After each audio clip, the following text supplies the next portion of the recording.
Australian singer-songwriter Filippina Arena, more commonly known as Tina Arena, her parents are Sicilian immigrants, has recently spoken out against Victoria's record-breaking COVID lockdowns in a recent interview with the Weekend Australian.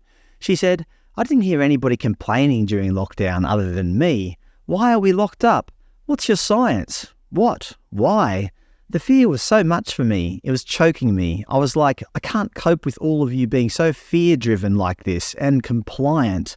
And why can't you drive more than 5 kilometres? Guess what? Watch me." So I did. I drove past my 5 kilometres. Am I a criminal now? You want to pull me up? Pull me up. You want to find me? Find me. I'm not the one with the issue here. The issue is there is no logic. You have no right to do that. You are fining me. This is totalitarian. We don't work like that.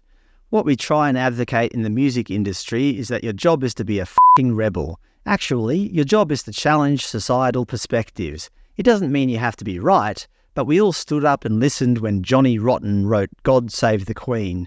We took notice of David Bowie, one of the most extraordinary philosophical minds that ever graced our industry. As you probably already know, I'm on Tina's side. The only way to prevent tyranny is to stand up against it. But as you could probably guess, the usual suspects came out on Twitter and so on and attacked her. Very selfish of Tina Arena. Hundreds of healthcare workers were f***ing exhausted. People with disabilities and severe health conditions were, and still are, living in fear of getting sick, and she decided the rules wouldn't apply to her. Very disappointing.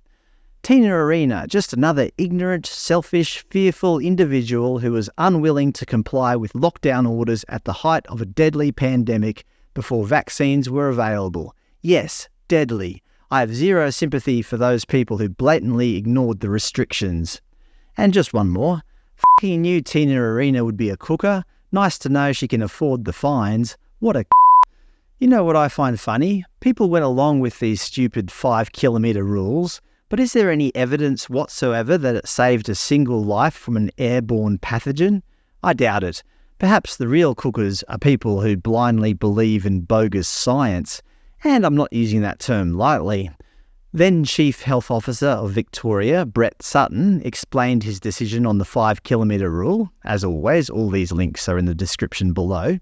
He stated, 5 kilometres is a judgment about where people could reasonably go for exercise, where people could reasonably go for the permitted reasons without increasing too significantly the number of other people and households they come in contact with.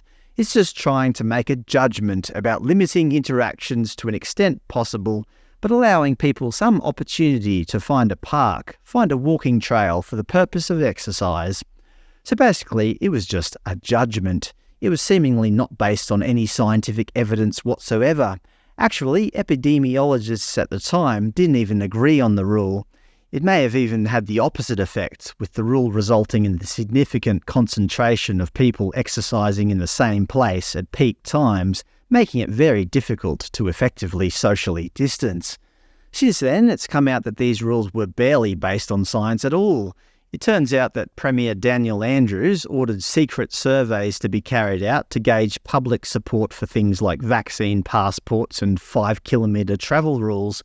They were designated by Daniel Andrews' department as Cabinet in Confidence and blocked from public release. It was only due to freedom of information laws that we were even able to know of their existence.